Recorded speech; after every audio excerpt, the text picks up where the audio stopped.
یہ ندا آواز امیر المومنین علیہ السلام کی ہے، جو 40 حسینی کے زائرین کو مخاطب کر کے فرماتے ہیں، میں ضامن ہوں کہ تمہاری دنیاوی حاجات پوری ہوں گی اور دنیا و آخرت کی بلائیں تم سے دور کر دی جائیں گی۔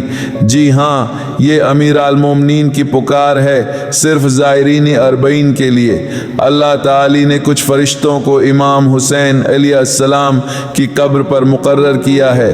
جب کوئی شخص زیارت کے ارادے سے قدم اٹھاتا ہے تو اللہ تعالی اس کے گناہ ان فرشتوں کے سپرد کرتا ہے، اور جیسے ہی وہ قدم اٹھاتا ہے فرشتے اس کے گناہ مٹا دیتے ہیں۔ پھر ہر اگلا قدم نیکیوں میں کئی گنا اضافہ کر دیتا ہے، یہاں تک کہ جنت اس کے لیے واجب اور یقینی ہو جاتی ہے۔ اور جب وہ زیارت 40 پر پہنچ کر غسل کرتا ہے تو رسول خدا ندا دیتے ہیں، اے اللہ کے مسافرو، خوشخبری ہو تمہیں، تم جنت میں میرے ساتھ ہوگے۔